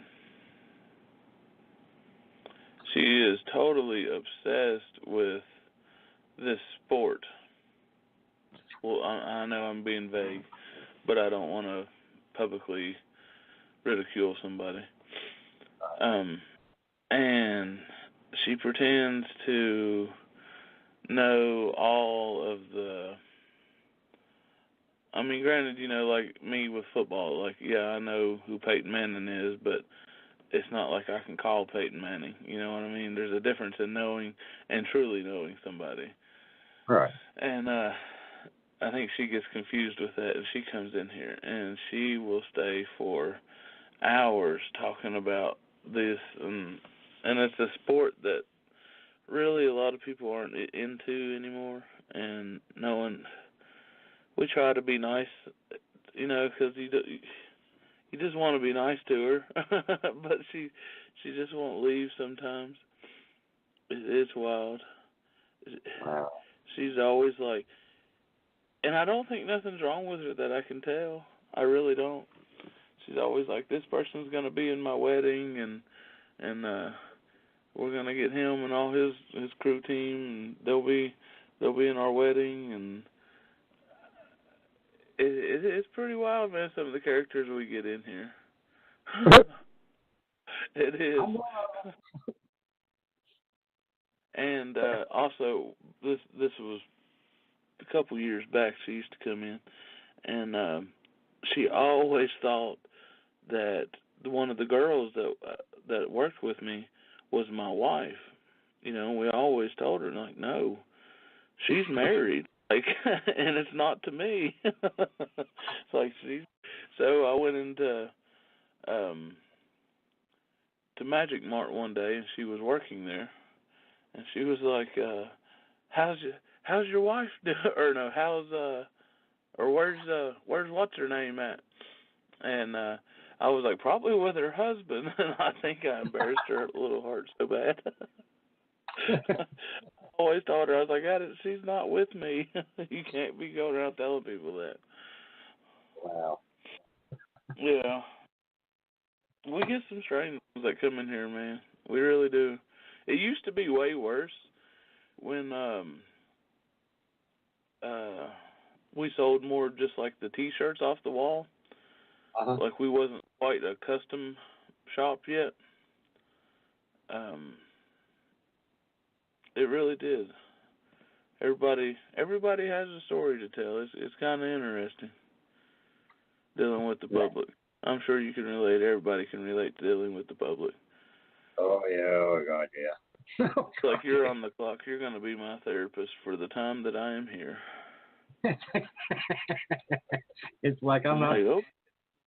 It's like I'm not charging. Meanwhile, my boss is ready to rip my head off because I can't diffuse this situation and get you out of the door. You know. Hey, I've told people before when I was in the print business, I'm like, you do realize I'm not getting paid for all this. What do you mean? I'm like, okay, you gave me your order. I've got everything you need. You know, you've been standing here talking to me for 2 hours. Are you going to pay me for the 2 hours that I could be working on your job? Well, no. Then get the hell out of here. I've told a couple people that. I know. And my boss, he found out they went down there and complained about me. And they're like, hey, you know what you're getting into when you walk in, you're talking to Rodney, so deal with it. That's funny. We never lost them as a customer. They just, when they come in, they just be all pouty. Well, but we're just about out of time. I'll ask you one more. Well, a couple more, but have you ever dealt with any Ouija boards? Have you ever played with any of them, or you know anybody that ever played with them? I'm sorry, what was that? Ouija boards. Oh, Ouija boards. Yeah. No, I haven't. I never really thought too much could happen from something that comes from KB Toys. I mean, I could be way wrong on that. That's just kind of the way I've always looked at it. To be honest with you, I've never even seen one in person. Oh, I agree with you 100%. And if, like I've told people I've dealt with them, I'm like, you know what? If they have any power, it's the power you're giving them. It's all. I think a lot of it's all in their. Yeah, could it be possible? Yes, that they conjure up something, but it's because they're wanting it so bad, and I think that's what gives it its power, and it turns a toy into something bad. Yeah, I agree with that. Well, but what's y'all's plans for the rest of 2008? You got any special projects or anything you want that you're working on, or anything you want to discuss real quick before we jump off here? Yeah. We're actually been working and making some signs for something pretty cool for Tazewell. Actually, two pretty cool things. I'm just gonna shout Tazewell out, I guess. We've got the new Aqua Park in, and that's been a real success. We made a lot of signs for those, advertising the hours and stuff around town, from Advanced Auto Parts area down towards the park, and showing you where to park at and stuff, and just trying to make it a better experience for you when you go there to enjoy your day. And also, we're getting a bowling alley out here. I had a guy come in and asked me to make a couple banners for him, and I think an aluminum sign advertising that the bowling alley right off of Goose Creek would be reopening in the future.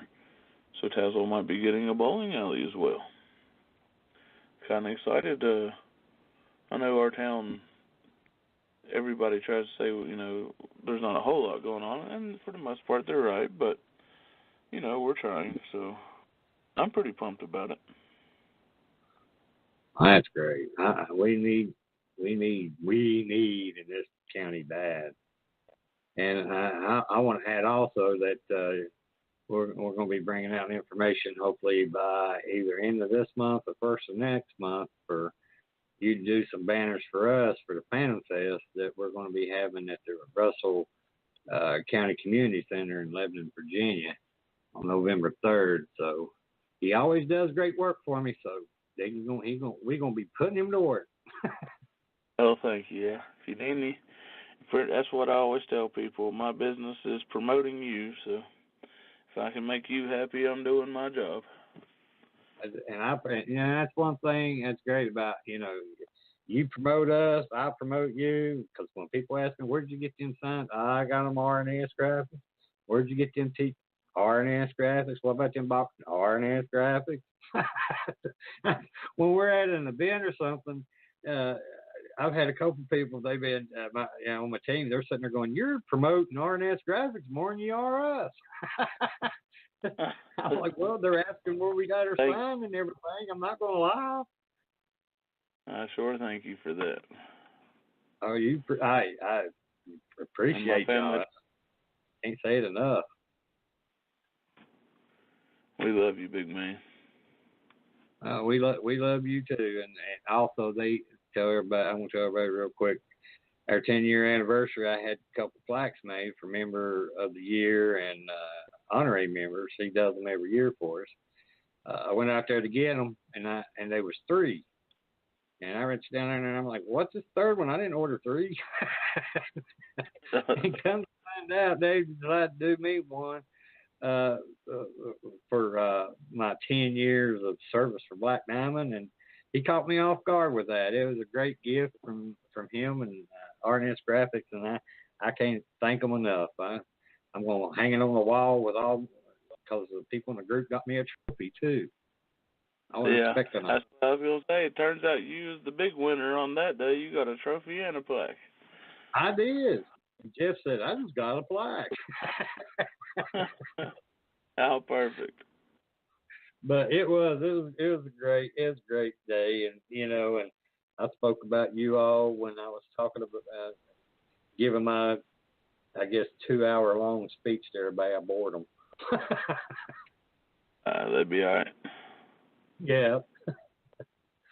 Well, Dave, I appreciate you so much coming on the show. I've had a great time, and it's always good to talk to you. You want to come back on anytime? Like I said, if you want to do me a little commercial or something you want me to play during the show, I'll be more than happy to do it for y'all. Well, that's awesome, man. Thanks. Yeah, I've had a ball, man. I can't believe 2 hours done flew by this fast. Y'all check them out on the podcast, man. You need to start listening. This is really fun. Hey, also I meant to add. I'll forget.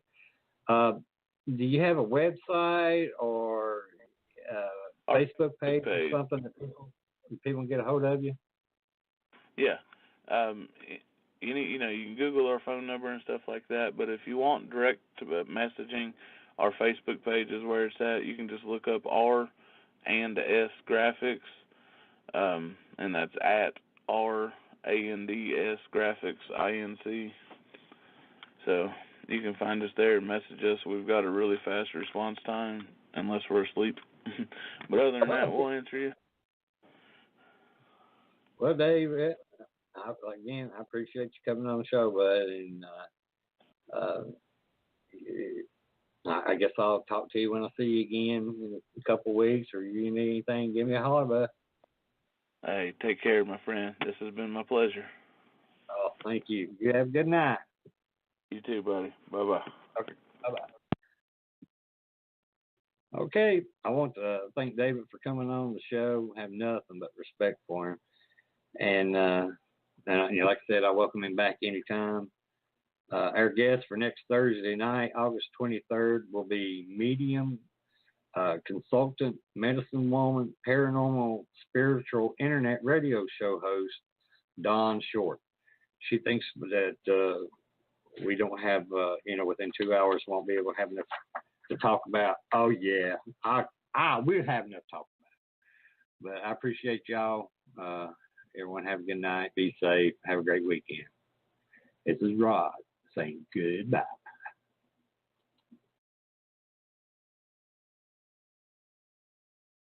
That's it for us tonight. I want to thank everyone that took the time to listen in. I'd like to give a big shout out to the Vibe Radio Network and to Ryan for putting up with us. Also to all the first responders and our men and women in the armed services. Thank you for your service and the sacrifices that you and your families make every day to keep our great nation safe. Tune in next week to another exciting show starting at 10 p.m. Eastern Standard Time. Everyone can go to our Facebook page Within the Chaos, and don't forget to like our page to see upcoming guests along with past shows, postings, or you can also go to my website at www.blackdiamondps.org or blogtalkradio.com/Vibe Radio Network. Also, we have a YouTube channel, so go to YouTube, look up Within the Chaos for past shows. Thanks again. Until next week, everyone have a safe weekend and have a good night. And love you all. Be careful out there.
I'm sorry.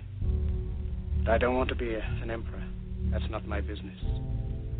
I don't want to rule or conquer anyone. I should like to help everyone if possible. Jew, Gentile, black man, white. We all want to help one another. Human beings are like that. We want to live by each other's happiness, not by each other's misery. We don't want to hate and despise one another. In this world, there's room for everyone, and the good earth is rich and can provide for everyone. The way of life can be free and beautiful, but we have lost the way. Greed has poisoned men's souls, has barricaded the world with hate, has goose-stepped us into misery and bloodshed. We have developed speed, but we have shut ourselves in. Machinery that gives abundance has left us in want. Our knowledge has made us cynical, our cleverness hard and unkind. We think too much and feel too little. More than machinery, we need humanity. More than cleverness, we need kindness and gentleness. Without these qualities, life will be violent, and all will be lost. The aeroplane and the radio have brought us closer together. The very nature of these inventions cries out for the goodness in men, cries out for universal brotherhood, for the unity of us all. Even now, my voice is reaching millions throughout the world, millions of despairing men, women, and little children, victims of a system that makes men torture and imprison innocent people. To those who can hear me, I say, do not despair. The misery that is now upon us is but the passing of greed, the bitterness of men who fear the way of human progress. The hate of men will pass, and dictators die, and the power they took from the people will return to the people. And so long as men die, liberty will never perish. Soldiers, don't give yourselves to brutes, men who despise you, enslave you, who regiment your lives, tell you what to do, what to think, or what to feel, who drill you, diet you, treat you like cattle, use you as cannon fodder. Don't give yourselves to these unnatural men, machine men with machine minds and machine hearts. You are not machines, you are not cattle, you are men. You have the love of humanity in your hearts. You don't hate, only the unloved hate, the unloved and the unnatural. Soldiers, don't fight for slavery, fight for liberty.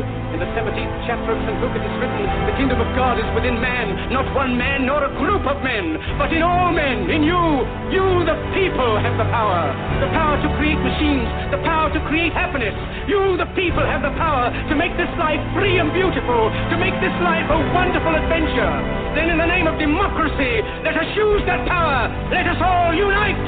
Let us fight for a new world, a decent world, that will give men a chance to work, that will give youth a future and old age a security.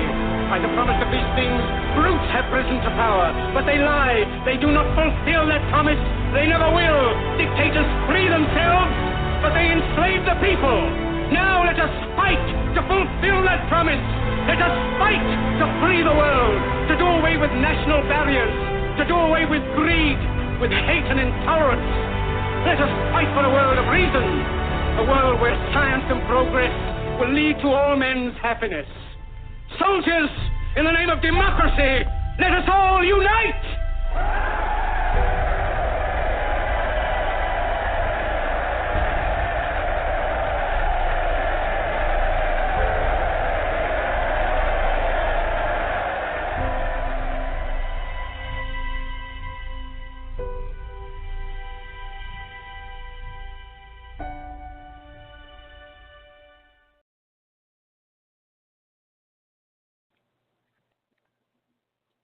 You sit at a desk. They sit at a desk. You have sales reports. They have book reports. You need supplies. They need supplies. Business is a lot like school. That's why your small business should take advantage of back-to-school deals at Staples. Now, Staples 1-inch 3-ring binders are $1.92.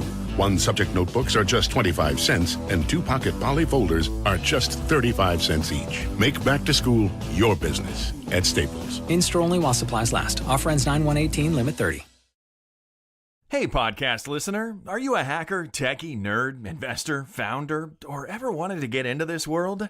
Join TechCrunch for its annual Disrupt conference in San Francisco, featuring the luminaries who aren't only making the rules in technology, but changing the game. Get a first look at startups disrupting machine learning, mobility, healthcare, robotics, and more, and hear from the world's leading investors and innovators. Visit TechCrunch.com and use promo code SPREAKER. That's SPREAKER for an exclusive discount.